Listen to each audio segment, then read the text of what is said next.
So we have seen that how, starting from the acetyl-CoA, we end up in the mevalonate. From mevalonate onward, now the reactions are quite energy intensive and a bit complicated also. So in the first reaction, which is acted upon by kinase, in which ATP molecules are used, we get a 6-carbon compound, 5-pyro-phosphomelanolate. This is then acted upon by a decarboxylase, that is, carbon dioxide is released, and you get a 5-carbon compound, isopentyl pyrophosphate, IPP. Again, this is an energy intensive. It is reaction in which ATP is used. It is energy intensive reaction. Then the isopentyl pyrophosphate, it undergo isomerization, that is change of the configuration, and you get a dimethylyl pyrophosphate, and again a 5-carbon compound, but of course you get unsaturation here. This is then acted upon by the fourth enzyme, a synthase enzyme. A pyrophosphate is released, and you get, because of the condensation reaction of the dimethylyl pyrophosphate, you get a 10-carbon compound, granulyl pyrophosphate. This granulyl pyrophosphate is then also undergoes the condensation reaction. Again, pyrophosphate is released, and you get 15-carbon farnesyl pyrophosphate, or FPP. This FPP then again undergoes the condensation reaction, and again it is also a reduction reaction because NADPH is used, and you get 30C sequilin.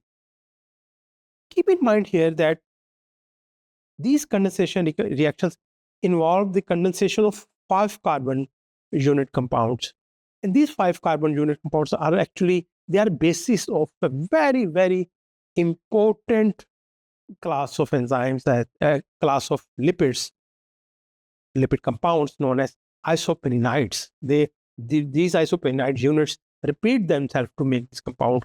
Cholesterol actually is also an isoprenoid based compound, but here isoprenoid is in the form of cyclical compound, in the form of sterol. So sterol is cholesterol, we can say, is a sterol based isoprenoid.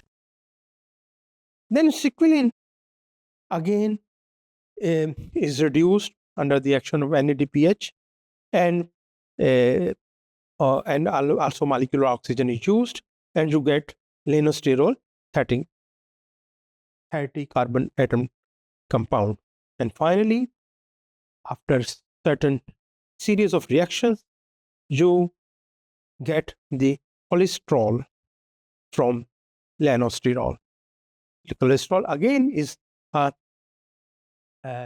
compound which is a cyclical compound, but here you have to keep in mind that during this series of reaction from lanosterol to cholesterol, certain changes also occur. For example, the methyl group is released, for instance, and also the double bonds are, some of the double bonds are removed, and some of the double bonds change their position. Another thing here you have to keep in mind, as there from sequilin to cholesterol, you don't see phosphate moiety now. Phosphate moiety has been removed from the farnesyl pyrophosphate reaction onward. And because of this removal of phosphate, now the compounds like sequilin, lanosterol, and finally the cholesterol, they're very, very hydrophobic. And this hydrophobic nature of the cholesterol is then responsible for many of the functions which it performs. Also, because of this hydrophobic nature of this compound, they have to be contained into the cytoplasm by their linkage with the protein, so that they can remain in the aqueous environment.